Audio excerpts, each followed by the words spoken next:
Wir haben es endlich geschafft. Wie das letzte Video ja schon angekündigt hat, wir sind endlich da und langsam kommt jetzt auch wieder ein bisschen Ruhe in die Sache. Es war die letzten Wochen vorm Abflug, ich will jetzt nicht sagen die Hölle, aber es war so eine Stufe davor. Wir sind dann am Montag geflogen, haben bis Freitag gearbeitet, beziehungsweise Schule. Und nebenbei ist alles gelaufen. Alles nebenbei. Nebenbei packen, nebenbei.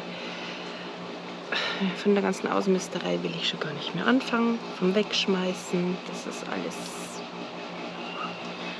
Und es war wirklich anstrengend. Es war sogar Abschiedspartys können anstrengend sein irgendwann. Weil wir waren irgendwann an dem Punkt, dass wir eigentlich nur noch Ruhe wollten. Nur noch nichts mehr hören, nichts mehr sehen wollen, nichts mehr irgendwie entscheiden müssen auch. Und das war wirklich, also die letzten 2 Wochen waren schlimm. Die waren, nein, nicht schlimm im Sinne von schlimm, sondern schlimm im Sinne von, jetzt darf es dann mal ein Ende haben.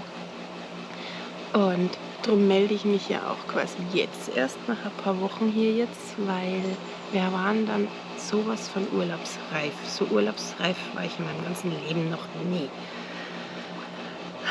Es war, ja, ich hätte es mir vorher nicht so vorgestellt. Was die Sache ein bisschen verzögert hat oder schwierig gemacht hat, das war, weil die Käufer, die wir zuerst noch hatten für unser Haus, waren uns dann abgesprungen, wo Flug und Unterkunft alles schon gebucht war. Und dann haben wir gesagt, wir fliegen trotzdem. Weil es ist im Prinzip nur noch eine Frage von Wochen gewesen dann, bis quasi jemand anderes das kauft. Das Ganze drumherum um das Haus war so okay, alles, dass es absehbar war. Es wird verkauft. Und unser Makler war und ist auch gut und der hat das auch inzwischen hinbekommen. Inzwischen ist das Haus auch verkauft jetzt. Und jetzt sitzen wir hier und wenn wir das jetzt abgebrochen und noch gewartet hätten, dann würden wir noch nicht hier sitzen. Dann wäre jetzt vielleicht die Woche zum Rotieren. Aber egal. Und ja, also die letzte Woche war echt vollgepackt. Also die vorletzte Woche kam dann der Schenker, hat alles eingepackt. Die kamen ich glaube kurz nach 10 Uhr Vormittag und ich glaube, ab 3:30 nachmittags sind sie abgedampft mit einem LKW. 125 Umzugskartons, überwiegend mit Büchern, mit Küchensachen, mit Angelsachen, ein bisschen Werkzeug, dann vom Opa und vom Felix noch jeweils 3-4 Kartons, glaube ich. Und es kommt halt doch was zusammen. Wir haben ausgemistet, wir hatten am Ende 12 Müllcontainer, wobei das nicht ganz stimmt. Einer war Altmetall und einer war Holz. Und also trotzdem noch 10 Restmüllcontainer. Ja, ich meine, allein der Keller waren, glaube ich, 3 Container. Der Speicher waren 1 oder 2 Container. Unser Zeug, einschließlich das ganz zum Ende, also sprich Betten und Couch. Ich glaube, das war gerade mal ein Container. Mehr war es nicht. Es war halt wirklich beim Opa drüben das gesammelte Werke über Jahrzehnte. Ja, war halt so. Hilft ja nichts. Kann man ja nicht schönreden. Und ja, das war halt das Pensum, ja, in der letzten Woche. Dann waren natürlich die ganzen Küchensachen weg. Ja, kannst nichts mehr kochen. Das heißt, wir haben davor die Abschiedspartys gehabt, wo wir selbst kochen, bei uns zu Hause, die Leute bewirten. Ja. Das war alles quasi bis zum 18. März abgeschlossen. Das war dann da schon, aber da ging es noch, weil das war halt dann nur Freitag, Samstag immer, wenn halt die Leute können. Einmal war Donnerstag Und das war aber dann alles abgeschlossen. Und dann kamen die ganzen Auswärts. Wir gehen hier jetzt hin zu essen, wir verabschieden uns da. Es war alles wunderschön. Wirklich, absolut. Also esstechnisch war das die komprimierteste Woche meines Lebens. Ich bin mir sicher, ich habe allein in dieser einen Woche 5 Kilo zugenommen. Und wir waren beim Sushi essen, wir waren chinesisch essen, der Grieche hatte zu, okay, dann waren wir allerdings italienisch essen, ich weiß es schon gar nicht mehr, da eingeladen, da daheim und da. Ja, war halt so, muss man halt durch. Und dann, 5 Kilo schwerer, war dann Samstagabend, also vor dem Flug, ja, Freitag letzter Arbeitstag, dann war noch der Samstag, dann haben wir danach geräumt und Koffer gemacht und ursprünglich war ja der Plan, am Freitag sind die Koffer fertig, ja, Pustekuchen. Wir hatten 9 große Koffer. Wir flogen mit Air France und hatten 9 große Koffer, also Premium Economy pro Person, 2 Koffer und einer zusätzlich, weil reicht ja nicht, ja? Man kennt's. 4-mal Handgepäck pro Person, da allerdings nur 1 Stück, das reicht, das ist genug zum Schleppen.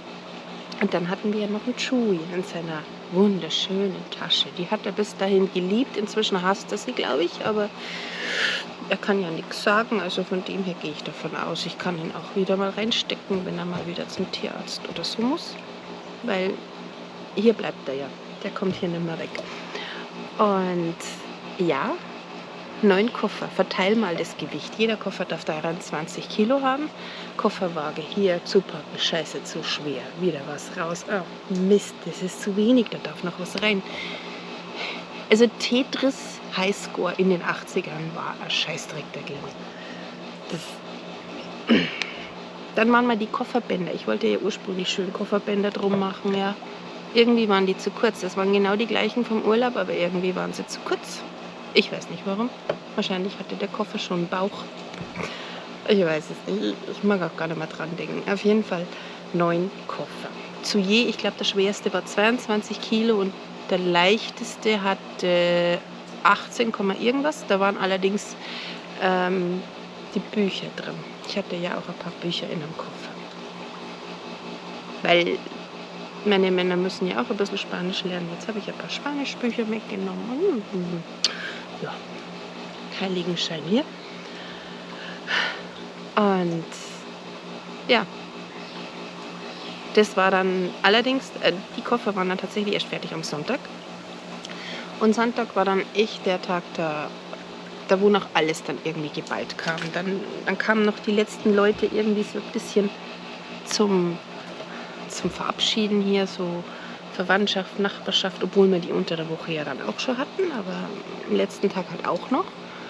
Und dann noch so ein bisschen rotieren. Was muss jetzt noch mit? Was kann noch mit? Irgendwie kleine Dinge, was weiß ich, irgendeine Tube Handcreme oder irgendeine Tube dieses, jenes, bla. Hat's noch Platz, schmeiß ich's weg oder... Das so Dinge, die man nicht hat, wenn man in Urlaub fliegt, weil wenn ich jetzt quasi fliege oder da, wo wir geflogen sind, da kommen wir ja nicht mehr. Was wir dann da lassen, das müssen wir ja dann wegschmeißen, weil außen alles gehört uns ja dann irgendwann nicht mehr und ist ja weg und das... Ich bin auch ehrlich, mich haben dann so viele Leute gefragt, und freut ihr euch schon und Vorfreude und so und jein, also die war schon irgendwie ein bisschen da, allerdings hatten wir gar keine Zeit dazu, uns zu freuen irgendwie. Das war völlig surreal.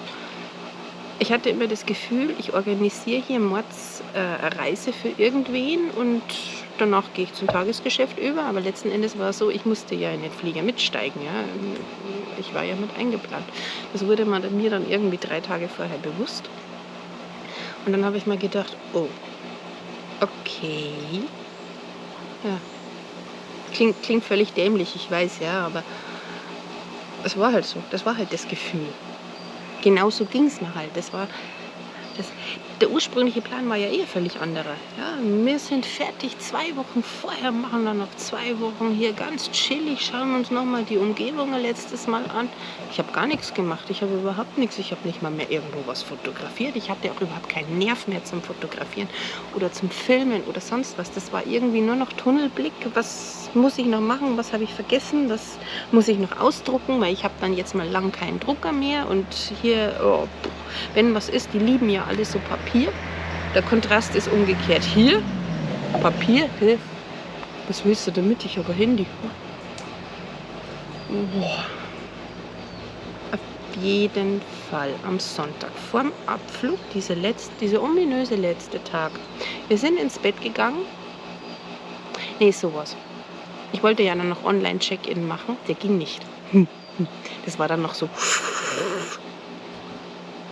Der ging nicht. Erstens, bei mir ging er nicht, weil bei mir war die Katze mit auf dem Ticket. Das ist mir völlig logisch. Aber bei den anderen 3 ging es auch nicht. Dann habe ich mir gedacht, ja, scheiß die Wand an. Wird schon irgendwie hinhauen. Genau so war es. Es war halt wieder unnötiges Nervenflattern. Ja, wenn du schon 22 Uhr beschließt, ins Bett zu gehen, 22:30 Uhr im Bett liegst und wahrscheinlich vor 23 Uhr nicht geschlafen hast. 0 Uhr genau hat mein Wecker geklingelt. Mein Mann hat dann noch gesagt, wieso stellst du so früh einen Wecker? Ja, weil in einer Stunde das Taxi kommt. Ja, ich habe dann noch geduscht und noch die letzten Dinge in den Müll geschmissen. Die elektrische Zahnbürste zum Beispiel. Ja. Weil die war schon 12 Jahre alt. Dann müssen wir uns hier noch eine neue kaufen irgendwie. Weil ja wieder hier diese 230 Volt und 110 Volt Geschichte. Darf man ja auch nicht vergessen. Alles, was nicht 110 Volt schafft, ist ja daheim geblieben. War ja doch einiges. Und ja, und dann, genau, dann war es, ich glaube, 12:30, 1:45 oder irgend sowas. Auf einmal klingelt es an der Haustür. Mitten in der Nacht klingelt es an der Haustür. Hallo Mandy. Stand meine beste Freundin mit Sack und Pack. Nein, nicht mit Sack und Pack. Sie wollte nicht mit. Also sie hätte schon mit wollen wahrscheinlich, aber mit Familie und Anhang und eine Arbeitsjacke vor der Haustür. Ich glaube, ich war zu dem Zeitpunkt noch nicht mal ganz angezogen. Und ich war völlig neben der Spur. Wie gesagt, eine Stunde Schlaf. Und ich musste dann noch einen Opa aufwecken. Bin dann rüber, habe einen Opa aufgeweckt. Hier, Opa, aufstehen. Hier, das und das ziehst du an. Und war ja alles schon bereitgelegt, damit das alles in der Früh schnell geht. Ich glaube, der hatte auch nur 2-3 Stunden Schlaf. Und dann haben wir noch die Matratzen alle in den Container geschmissen vom Schlafen. Und weil wir haben ja die letzten 2 Tage nur noch auf den blanken Matratzen auf dem Boden geschlafen. Das, ja.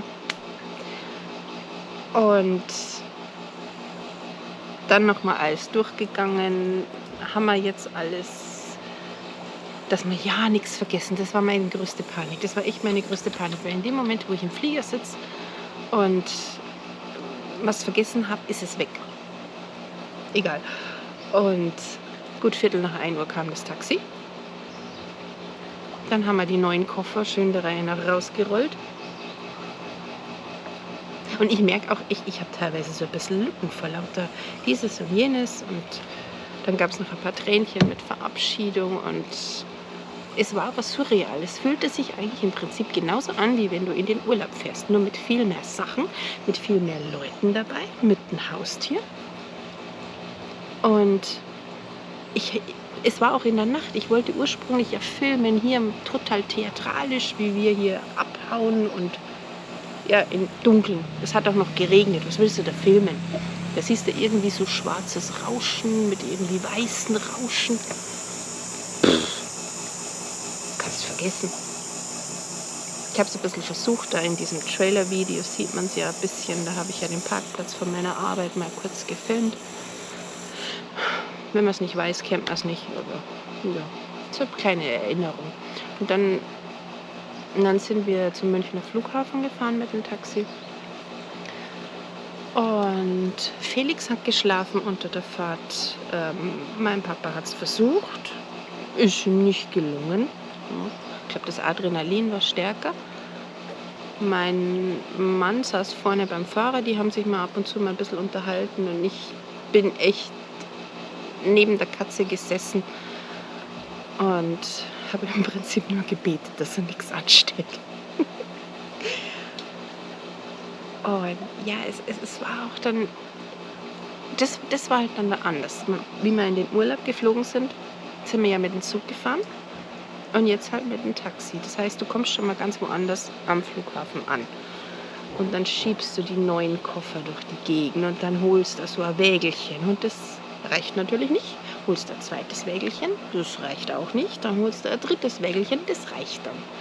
Ja, 3 Wägelchen mit 9 Koffern, 4-mal Handgepäck und eine Katze. Mein Mann hatte dann noch so Brotzeit hergerichtet, so ein bisschen was zum Essen, weil wir ja schon so früh auf waren und auch am Tag vorher abends nichts mehr gegessen hatten, weil uns stand das Essen schon bis da. Und ja, dann haben wir halt gewartet auf den Check-in. Genau, das war dann das. Ich habe ja extra bei Air France noch gefragt, wie das jetzt ausschaut, wie viel länger wir vorher dort sein müssen. Abflug war 6:30 Uhr. Und irgendwie hatte ich nicht das Gefühl, dass die Schalter 3 Stunden vorher um 3:30 aufmachen. Aber besser zu früh dran als zu spät. Also waren wir tatsächlich so bald dort. Wir waren glaube ich, 3 Uhr am Flughafen. Aber das schadet ja nichts. Und dann haben wir halt mit unsere Wägelchen da an den Check-in hingestellt und haben einfach nur gewartet. Stehst du dort mit 3 Wägelchen, ewig vielen Koffern. Ich glaube um 4:30, also 2 Stunden vorher, hat der Check-in aufgemacht. Und alle total übermüdet, alle total albern drauf. Also das ist wie wenn du, weiß ich nicht, ja, einfach übermüdet und dann bist du total ulkig drauf und machst du irgendwie Witze und auffallen tust sowieso mit diesen 3 Wagen. Und ja gut, dann war halt der Check-in. Ja, hat alles wunderbar funktioniert. Die ganzen Koffer waren alle unter 23 Kilo. Das hat auch alles wunderbar funktioniert. Tetris war sehr erfolgreich. Und dann hing das Paketband. Scheiße, fuck. Ich glaube, Viertelstunde lang ging da nichts weiter. Also am keinen Check-in-Schalter da. Neben uns auch nicht. Alle standen dort. Und dann stehst du dort mit den ganzen Wagen und den ganzen Koffer und denkst dir, also ich bin's nicht. Ne? Ja, weil das macht man halt nur einmal im Leben sowas. Irgendwann ging es dann wieder, dann gingen auch die Koffer weiter, dann war das schön, dann haben wir uns irgendwo hingehockt, haben wir erstmal Brotzeit gemacht. Zu dem Zeitpunkt war es irgendwie, glaube ich, kurz nach 5. Dann sind wir nach oben zur Sicherheitskontrolle. Handgepäck, Katze. Die anderen hatten ja nur das Handgepäck, ich hatte ja die Katze auch noch. Und wenn man sich dann in den Scanner reinstellen muss, da hat mir dann schon eine die Katze abgenommen. Dann nach dem Scanner bin ich dann mit 2 in einen extra Raum. Da haben sie dann erstmal, oder musste ich die Katze aus der Tasche nehmen. Dann haben sie die Tasche durchleuchtet nebenan. Dann von der Katze noch, weiß ich nicht, irgendwie so einen Abstrich gemacht. Und das hat dann auch gepasst. Und dann durfte ich den Kater, der dann schon ein bisschen pissig war, weil er natürlich Angst hatte, hier, bin ich schon wieder beim Tierarzt, in die Tasche rein. War alles super. Und dann, wie ich dann raus bin, dann kam Felix schon und hat gesagt, ja, in meinem Rucksack ist was drin. Ja, was drin. Und dann bin ich dahin und dann sah halt die eine Zahnpastatube ein bisschen groß aus, aber dann hat er reingeschaut, 75 Milliliter, okay, passt, wunderbar. Die größere Schwierigkeit war dann fast beim Opa wieder den Gürtel anzuziehen, aber sogar das haben wir dann geschafft. Ja, und dann haben wir halt gewartet. Also Boarding ging dann los um 6 Uhr oder kurz nach 6. Zwischendrin ist dann geht nochmal jeder aufs Klo und dann reiten wir los. Und dann ging es rein in den Flieger. Und dann saßen wir drin. Ich bin dann neben Opa gesessen, die 2 anderen Männer hinter uns. Die haben gepennt. Die haben, ich glaube, den ganzen Flug verpennt. Die waren fix und fertig. Und der Opa war so ein bisschen Mr. Bean. Ja, der hat dann so ein bisschen geschaut. Und eigentlich hat er gehofft, dass wir über den Rhein fliegen und er einmal noch das letzte Mal einen Rhein sieht, aber hat er nicht gesehen. Wir sind nämlich unten rum über die Alpen. Aber das war dann so schön. Da kam dann der Sonnenaufgang und die Wolken und das war richtig schön. Die Sonne war hinter uns und die Wolken, die sahen dann richtig schön aus. Und dann Anflug auf Paris, ein Eiffelturm. Also das war wirklich schön. Das war wirklich, wirklich cool. Und in Paris dann sind wir halt wieder irgendwo auf dem Rollfeld gelandet. Sind wir dann mit dem Bus zum Terminal gefahren. Dann hatten wir 5 Stunden Zeit zum Umsteigen. Und von da weg haben wir alles ruhig und chillig gemacht. Und ja, haben wir dann immer so, wie halt der Opa halt konnte, dann ein paar Meter wieder gehen, dann wieder irgendwo hinsetzen. Und ja, Passkontrolle, da durfte ich dann quasi mit Opa vor, weil er halt gesetzteren Alters ist, wurden wir vorgelassen und Flo und Felix mussten dann den normalen Weg irgendwie gehen, dann haben wir auf die gewartet. Und ja, das war halt... So, jetzt wurde die Kamera zu heiß. Okay, schön, neue Probleme. Da drüben hatte ich kein Licht und hier ist es zu heiß. Schön. Wo war ich jetzt? Auf jeden Fall am Pariser Flughafen.